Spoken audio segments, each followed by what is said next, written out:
Hello YouTube family, তোমরা কেমন আছো? Welcome to my blog and another video.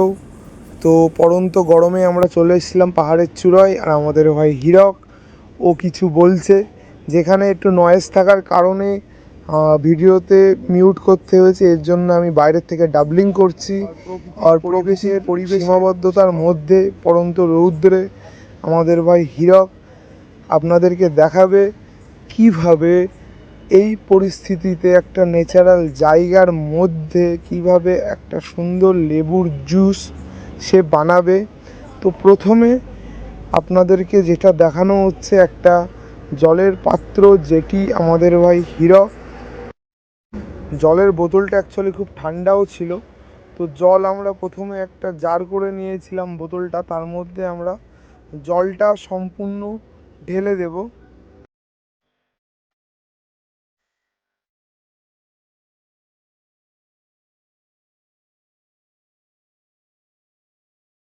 বন্ধুরা, আমাদের জল ঢালা সমাপ্ত। এখন আমরা এখানে একটা ফ্রুট জুস ইউজ করব, যেটি এই ফ্লেভার আনবে এবং আমাদের যে জিনিসটা সেটাকে আরও ড্রিঙ্কটাকে সফট এবং আরও সুস্বাদু বানাবে। দেখতে থাকুন জলের কালার কত সুন্দর চেঞ্জ হয়ে বেশ অরেঞ্জ হয়ে গেছে। আগে আপনাদের ভালো লাগবে, চ্যানেলটি আপনারা কিন্তু সাবস্ক্রাইব করতে ভুলবেন না। ভিডিওটি সম্পূর্ণ দেখবেন, সাথে থাকুন। খুব বড় ভিডিও নয় এটা। তো এরপরে আমাদের ভাই এর মধ্যে যেটা ইউজ করবে সেটা হলো লেবু। তো লেবুটা দেবে আমাদের ভাই হীরক। আগে দেখতে থাকুন কি হয়। তো হীরক দিয়ে দিচ্ছে জলের মধ্যে লেবু।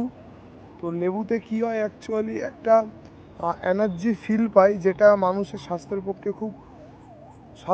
পক্ষে খুব ভালো। তো লেবু দেওয়া কমপ্লিট হয়ে গেছিলো। তারপরে চলে আসলো একটা জল জিরার প্যাকেট, যেটা সিম্পলি আমরা 5 পাতা নিয়ে এসেছিলাম।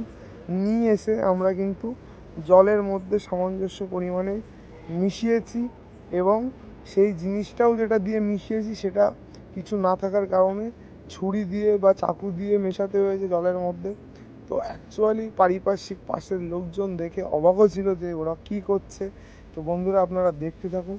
ফাইনালি আপনারা দেখে মজাও পাবেন, কারণ ন্যাচারাল এই পরিবেশের মধ্যে এত প্রাকৃতিক সৌন্দর্য এবং তার সাথে হাওয়া, রৌদ্র এবং প্রাকৃতির একটা সবুজে ভরা জায়গার মধ্যে অস্বাভাবিক কাণ্ড, যেটা খুব সুন্দর একটা পরিবেশের মধ্যে এই জিনিসটা কিন্তু আমরা বানিয়েছি। তো আমাদের ভাই প্রথমেই বানিয়ে ও নিজে এই ড্রিঙ্কটা ইউজ করছে, মানে খাচ্ছে, খেয়ে টেস্ট করবে এবং ও ফিডব্যাক দেবে।